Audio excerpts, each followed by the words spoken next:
तो ये बात है जून 2013 में उत्तर भारत में आए भारी वर्षा के कारण बाढ़ की।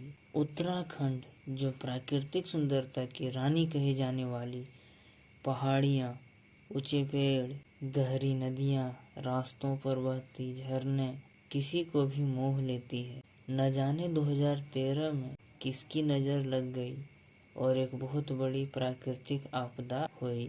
आज हम उसी प्राकृतिक सुंदरता वाले स्थान उत्तराखंड के बारे में बात करेंगे। साथ ही साथ यह भी बताएंगे कि 2013 की बाढ़ ने किस कदर लोगों पर कुदरत ने कहर ढाया। तो शुरू से शुरुआत करते हैं। 4 धाम में से एक और भारत के प्रसिद्ध शिव मंदिरों में से एक केदारनाथ मंदिर भारी बारिश के कारण मलबे और कीचड़ से क्षतिग्रस्त हुआ है, जिसके परिणाम स्वरूप मंदिर की दीवारें गिर गई और बाढ़ में बह गई। केदारनाथ उत्तराखंड के रुद्रप्रयाग जिले में स्थित है।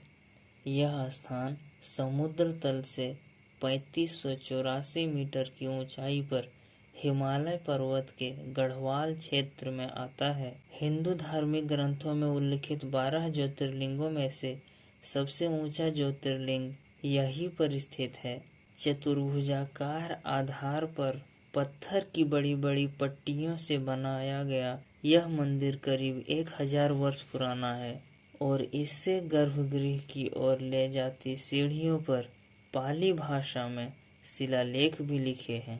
केदारनाथ मंदिर गर्मियों के दौरान केवल 6 महीने के लिए खुला रहता है और 6 महीने के लिए बंद। उत्तराखंड, जो कि भारत की उत्तर दिशा में हिमालय की गोद में स्थित है, प्राकृतिक सुंदरता एवं उचित भौगोलिक दशा के कारण पूरे विश्व में प्रसिद्ध है। उत्तराखंड की खलखल करती नदियां मानो कह रही हो कि थोड़ा देर रुकिए और कभी प्राकृतिक दृश्यों का आनंद भी ले लिया कीजिए। जून 2013 में भारत के उत्तर भाग में भारी बारिश के कारण हिमाचल प्रदेश और उत्तराखंड में बाढ़ और भूस्खलन की स्थिति पैदा हो गई। बाढ़ के कारण जान माल का भारी नुकसान हुआ और बहुत से लोग बाढ़ में बह गए और हजारों लोग बेघर हो गए। 24 जून 2013 के अनुसार इस भयानक आपदा में 5000 से ज्यादा लोग की जान चली गई। हिमाचल प्रदेश और उत्तराखंड राज्य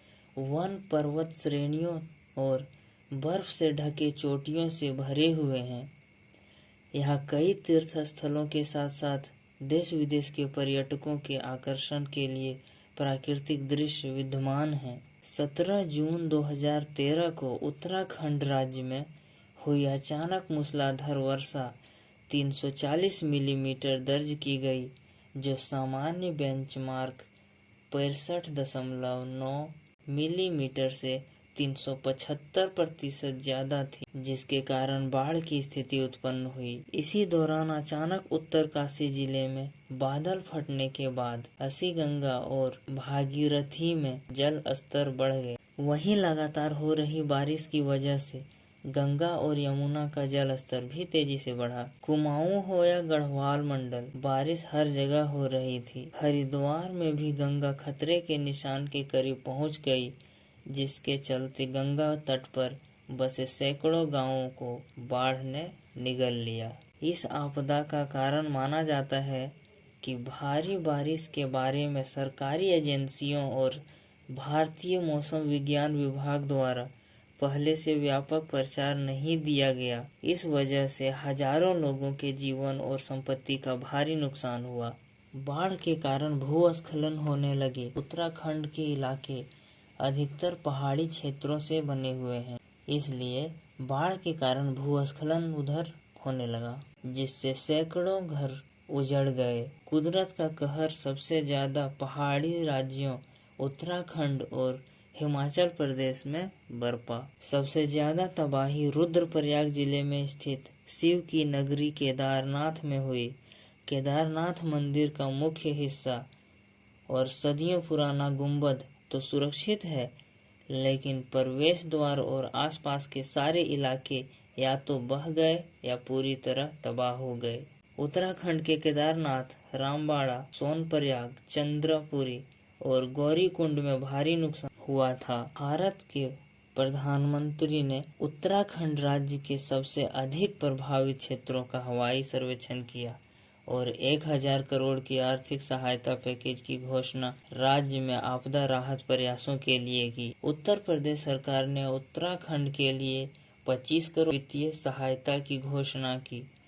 हरियाणा सरकार, महाराष्ट्र सरकार और दिल्ली सरकार ने 10 करोड़ और मध्य प्रदेश, छत्तीसगढ़ सरकार ने 5 करोड़ की वित्तीय सहायता दी। और भी कई राज्य हैं, उन्होंने अपनी तरफ से सहायता दी। इसका मुख्य कारण क्या बताया जा रहा है? तो उत्तराखंड में इस महाप्रलय का मुख्य कारण बताया जा रहा है कि उत्तराखंड राज्य में हुए इस अभूतपूर्व विनाश के लिए वैसे तो भारी वर्षा को जिम्मेदार ठहराया गया था, लेकिन पर्यावरणविदों, वैज्ञानिकों द्वारा अपार संपत्ति और व्यापक जन जीवन के नुकसान के लिए हाल के दशकों में किए गए अवैज्ञानिक गतिविधियों को शामिल माना गया है, जिसमें शामिल है सड़क निर्माण, जलाशय निर्माण, नदियों के नाजुक किनारों पर भवन निर्माण और 70 से ज्यादा जल विद्युत परियोजनाओं जिम्मेदार ठहराया गया है।